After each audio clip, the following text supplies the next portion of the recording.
In this episode 90 of the Daily Hustle, we close down the series talking about crisis communication. Also, we let you know how to make Sam happy on his next flight. Broadcasting from the box that rocks and Thrive15.com world headquarters, it's the Daily Hustle with Daniel McKenna.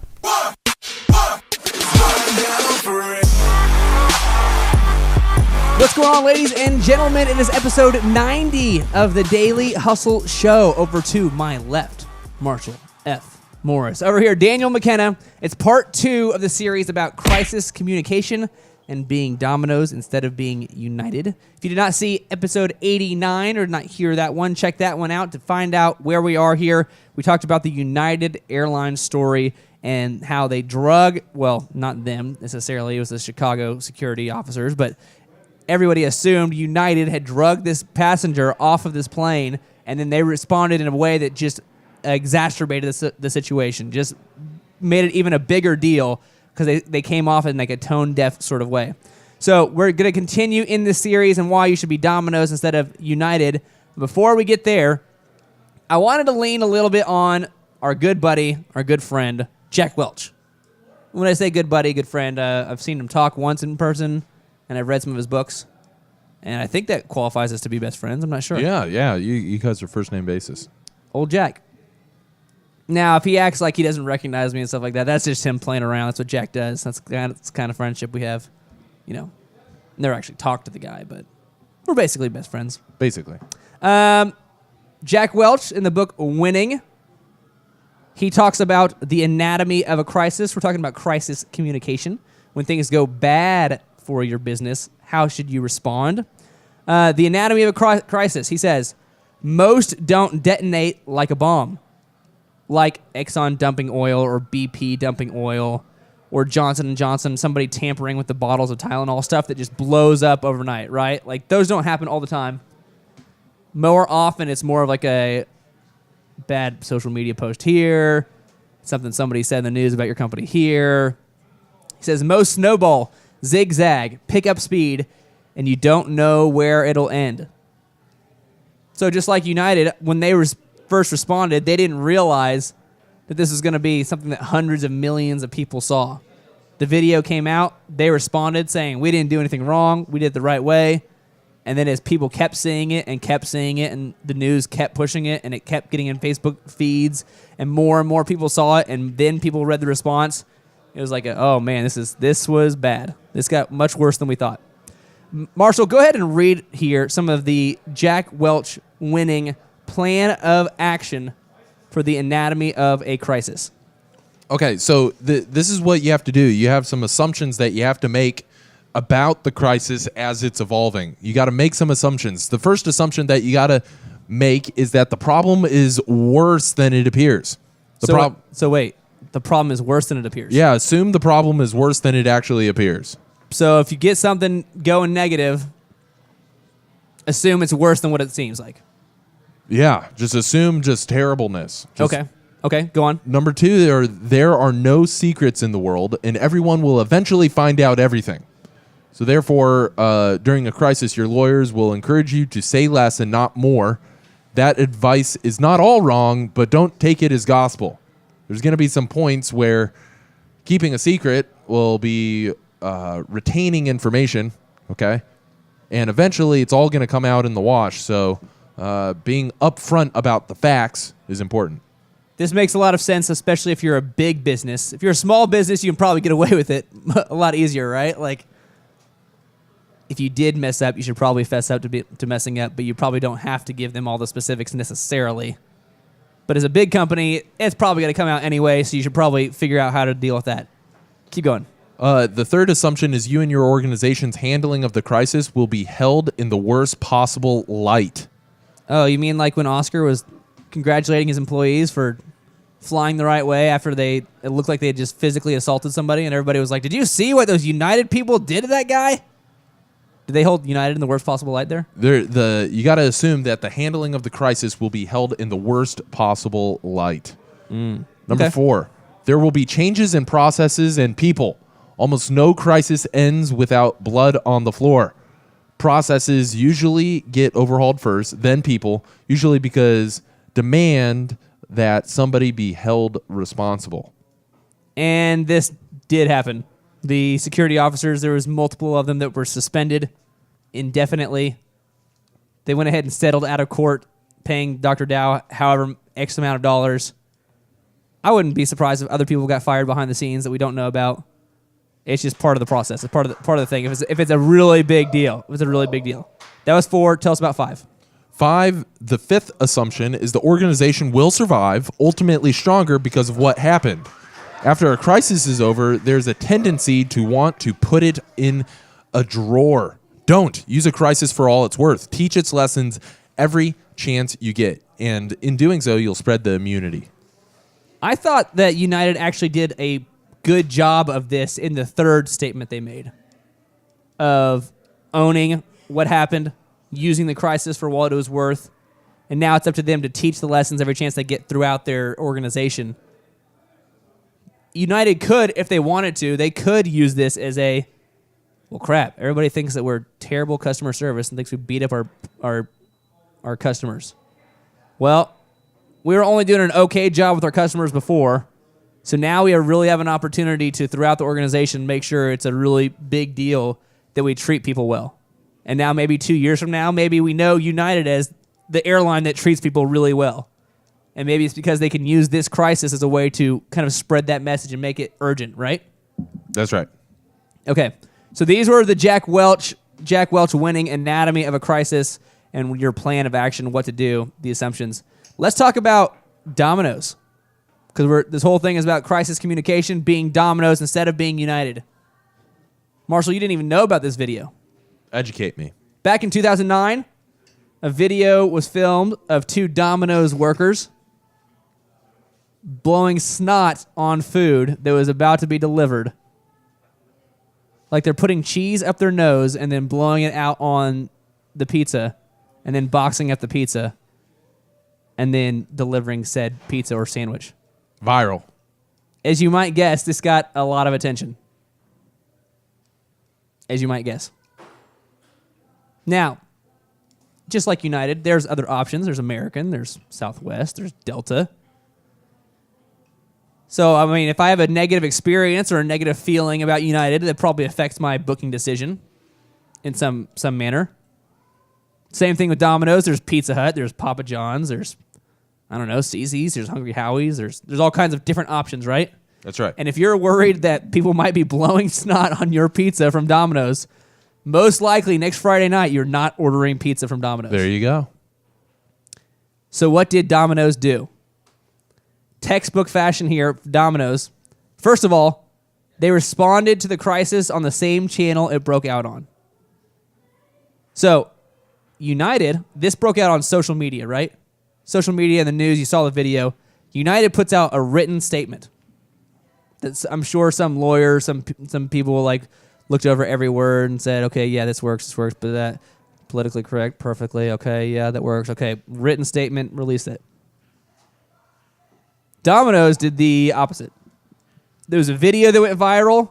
Domino's responded with a video, both on Twitter and on YouTube. They optimized the video to be found alongside the offending video. How smart is this? So now if you're searching for nasty Domino's video or snot Domino's video or whatever, one option's coming up is the video because it's there, but also Domino's response to said video. So they got that out really fast. They got that out really easily. In that video, they showed true sincerity and humanized the brand and the situation. It was the U.S. President, Patrick Doyle, personally issued the response video. He's the one on camera, talking to the camera, talking about what went wrong. They explained the measures they were taking to correct the unfortunate situation. They presented the actions they were taking to assure that this horrific situation would not have the opportunity to happen again. And they showed by example just how seriously they were taking the crisis. They weren't just all talk. They backed their words up with serious actions, including they actually closed that store down and changed policies about how they hired, how they handled their food, what people could see from where. So like now, if you go to a Domino's, I don't know if you've ever been to a Domino's anytime recently. You see everything that they're doing right there in front of you until they're like the only part you don't see is like them cutting it at the end after it's already been through the oven. Them cutting it, like that's the only part you don't see because there's boxes and stuff in the way. Everything else is wide open. You can see everything they're doing with the pizza. Now, Marshall, what kind of response does this give you if you are said customer? You see this sort of response. And I'm not even looking for anything specific answer here, just in general. If you are the United customer who is enraged about the United incident or felt, concerned about the United incident, and then I'm United responding with we didn't do anything wrong, compared to Domino's. Domino's had this incident that went viral on the news, on social media, and Domino's responds with this heartfelt message, the same medium, with the U.S. president speaking to you. You feel like you can maybe connect with the U.S. president right there, right? Not the U.S. president, the president of the Domino's, right? Wasn't president. I think that would have been Barack Obama at the time. Barack Obama didn't get on a Domino's commercial that I'm aware of. What kind of different reaction would you get from this response compared to the written statement put out from United? You're still going to experience a lot of backlash. That's the thing to understand. This doesn't absolve you from backlash. You're still going to get a lot of hate emails, a lot of hateful social media. But over time, when you look back at the entire crisis as a whole, you can say that was handled within our core values. Based on what we believe, we handled it in the best possible way that we could. And over time, that is what's remembered, is how the situation was handled. Because you're always going to have crazy employees. You're always going to have people that operate out of bounds, outside of the confines of the handbook. You're going to always have people that break the rules. And unfortunately, as a business, you're going to have to take responsibility for their actions because of the nature of that they are your employee. But how you handle it is what's going to be remembered. And so with that in mind, this Domino situation, that's how people remember it. They look back and they've rebounded since, and now they are continuing to make pizzas. But there was blood on the floor. They had to change policies and fire people. And so moving forward, they can say with confidence that they handled it the best way possible. I would also argue that the reason that customers side with other customers as opposed to the brand, the company, is because it's relatable, right? We talked about that in the previous episode. It's relatable. It's another human that you can see yourself in that position. So Domino's responding as a human, as a person talking to you on a video, that makes them seem relatable. That makes them seem like human, right? Like no longer am I like just angry at the Domino's logo. There's some dude, some person that I just saw saying he was sincerely sorry, and I can connect with that guy because I could see being in that situation, or I could see at least that this person, like Domino's has humans that work there. And it separates the feeling of, oh, Domino's is gross. Do you see what these guys did? It's probably all the Domino's do that. It's separated into, okay, there are good people that work at Domino's. There are some idiots that also worked at Domino's. They're taking care of that. On a human level, on a purely human level, it makes you want to like the Domino's people more because it feels like they really cared. Whereas Oscar, Dr. Oscar from United, I'm on a first name basis with Oscar too. I don't know if you noticed that. I'm on a first name basis with a lot of these people apparently. Yeah. He just put out a written statement and then let the news take off with it. Said, hey, here's our statement. Take it as you will. And that comes across as very non-human, very, this is what our lawyers told us to say, very, we are the United brand company, which isn't as relatable, which isn't as I'm cheering for United to do well because I don't know that there's actual humans that work there. So, assuming you will survive here, Marshall, assuming you will survive, go ahead and give us the 5 points to give yourself the best chance at a quick recovery should you have some sort of crisis with your business. And then we'll talk about how we'll delineate between how Domino's did this versus United. So the first thing is that impacted people come first. Okay. So how did Oscar from United handle this? And how did Domino's handle this? The impacted people coming first. How do they respond? So Oscar from United, he said that the employees came first. He took up for the employees and backed them before he had all the facts. He backed them rather than Domino's taking their customers first. And like you said, sticking up for your employees is good. It's important. But your employees aren't the ones buying from you most likely. At least as often. There's probably other people buying from you. So Oscar sticking up for his employees first in that situation, in a broad spectrum situation, probably hurt his business. Domino's came out and said, hey, man, we're really sorry. We screwed the pooch this time. We messed up. They're impacting... The impacted people come first. Who's impacted? We're going to worry about them first. What was number 2? You got to get the story straight.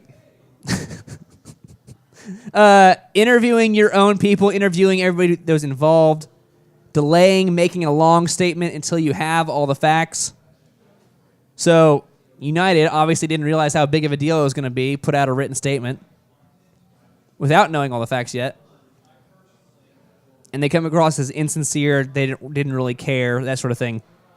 Domino's probably put out a statement and then put out this heartfelt video. It would have been a lot better for Oscar to say, it'd been a lot better for Oscar to come on video, because we're all outraged about the video. It would have been a lot better for Oscar or somebody in United to come on video and say, we're disgusted by what the video we have seen. We are sincerely sorry for Dr. Dow and his family and anyone else that was involved with this.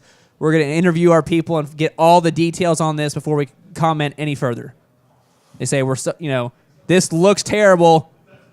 I'm sorry for everybody that's upset. We're going to get to the bottom of this. Right? Interviewing your people. That's number 2. What's number 3? You got to be transparent and be available. Being transparent and available. Transparent about the details and then making yourself available for questions and comments. So people are going to see the details anyway, right? The details are going to get reported, especially if you're a big business. Like we said, if it's a small business and like a one-time customer sort of thing, probably not as big of a deal. But if you're a medium-sized or bigger business that has some sort of public exposure, they're going to find out anyway. So being transparent about the details, saying, all right, this is exactly what happened. I'm available for questions. Let's talk about this, right? Connecting on that human level. What's number 4? You got to own it, and so you got to own it despite other circumstances. So United, they did talk about this a little bit, but because they came across in a wasn't our fault sort of scenario, the newspapers and the blogs and the websites and the Facebook headlines, this isn't the part that they picked up on. They picked up on the disruptive and belligerent customer. Can you believe what United said? The customer was disruptive and belligerent. There's video. He was just talking calmly, and they just drug him off the plane. Right? Well, if United comes out in a sincere way, in a let's connect way, and then mentions, hey, it wasn't our security officers, like we didn't actually do that. Also, it wasn't actually United. It was Republic Airlines that was flying. Also, we followed the protocol, and then the police officers got crazy with it. Like, if that was the story, then it comes across as like, oh, man, that sucks that happened for United, as opposed to, did you see what United did? Right? But they still would have to own it. Like, this is eventually, it's still their responsibility. Yeah, it was a partner, but it was under the United brand. Yeah, it was the Chicago security officers, but it was on a United flight. So therefore, it looks like United was the ones, right? You got to own it despite the circumstances. And then what's number 5 here, Marshall? Number 5 is you got to commit to a solution. So how can we fix this in the future? What Domino's did so well was coming across in a human sort of way, relating to the other humans that were watching those videos, talking about how terrible, hey, you think it's terrible? We think it's terrible. You're disgusted. We're disgusted. We can't believe this happened. We're so sorry. Here's to the people that were involved. Here's what we're going to do going forward. Here's what our brand is really all about. right? This is what we want to be known for. These are the steps we're going to take. We're going to commit to a solution. They shut down that store. They changed the way that their stores even look, like physically. Now you see everything. It's not hidden behind stuff where you might think, what are they doing to my pizza? Right? Committing to that solution. And I thought United started getting further that way on that third statement they made. But by then, Marshall, I don't even know if you saw the first statement or the second statement or the third statement. Somewhere in that timeline, your interest drops off, or you're not like really paying attention anymore, or right. So all you see is the video, or maybe all you see is the video plus the headline saying, "Did you see what United said?" Right. So they took too long to get there. Anything else for the people at home here, Marshall, that maybe they get a scathing review for their restaurant or their service, or maybe somebody writes up this big thing about them, or maybe they even get like somehow mentioned on the news in some negative way, some big negative thing that could affect their business and what they should do, what they should take away from some of the stuff we talked about here? Understand that you're going to get bad reviews. It's the nature of owning your own business. And just because you get a bad review doesn't mean everything's broken. We're talking about a crisis here. And sometimes a bad review can snowball into a crisis. Doesn't always start off as a crisis, but it develops into a crisis. And so as you get these reviews, respond in a way that you would appreciate being responded to. Respond in such a way that you have to believe that hundreds of thousands of people are going to immediately see this response. And would you be proud of the response that you gave if you knew that it was going to be on a national scale? So understand that sometimes as a business, you gotta bite the bullet and take the lashings and take the heat, take the backlash, and you got to be the bigger entity. You got to be the bigger, more appropriate entity, and just apologize. Apologize and say, you know what? We did the best that we could. We're going to make these changes moving forward. And we understand if you don't want to do business with us anymore, but this is what we're doing to fix it. And be honest, this probably isn't the best fit for you, but this is how we want to make it right. And so understand that these reviews, this commentary, this feedback for you and your business, you don't have to make changes. Maybe it's a good prompt and a good trigger to make changes, but you got to assess that situation. Understand that your responses are going to be multiplied tenfold if they are broadcast on the social media platform. Everybody is watching. There you go. And I would say trying to connect like you're a human to other humans probably makes that whole process a lot easier. And also, I mean, if there was Fight Club between rows 12 and 23, I mean, United flights would be like super entertaining. There you go. Probably not a good spot for kids, like probably not good for kids, but like, I mean, Sam, if you could fly United or Delta, and Delta had the normal boring rows of seats, and United had like 12 rows of seats, but then also Fight Club in the back that you could watch, would you fly? Yeah, see, Sam would fly back there. Maybe throw some squat racks back there for Sam. Sam's just like squat, just 700 pounds. Bam, bam, bam. That'd be entertaining for Sam. And that's what really matters. That's what just makes Sam happy. That's just whatever you do, just make sure that Sam is happy.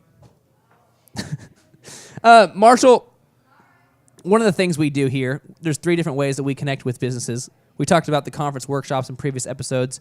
Tell them about the online platform. If they are more interested in hearing from some of these mentors, maybe Lee Cockrell, maybe Michael Levine, maybe David Robinson, tell them about the Thrive15.com platform and what is the current special running right now for a month of access to it. So Thrive15.com, it's the world's best business school. And so if you want to learn more about that, you go to Thrive15.com. You learn from people like Lee Cockrell, who managed Walt Disney World Resort, David Robinson, 2-time NBA champion, and has started a very, very successful real estate investment fund. Michael Levine, he was the PR consultant for Nike, Pizza Hut, Michael Jackson, Cameron Diaz, Prince, a number of different celebrities. You learn PR from him. and a number of other awesome business mentors that can actually provide you with the tools, tips, and tricks for growing your business in a sustainable way. Or maybe you have an idea and you want to start a business. This is for you. Thrive15.com. You sign up, you get your first month for $1. It's just $1. You just get it for $1. $1. There you go. Thousands of videos. Thousands of videos. Knowledge that these men and women have acquired over a lifetime of building big businesses, and they can give you those specifics for $1. There you go. It's kind of a big deal. Yeah. It's kind of a big deal. It's thrive15.com. Get started today for $1. That was episode 90, Crisis Communication, being Domino's instead of being United. Over there to my left is Marshall F. Morris. Over there behind the camera is Sam. Over here, Daniel McKenna. We will see you next time on The Daily Hustle. Boom.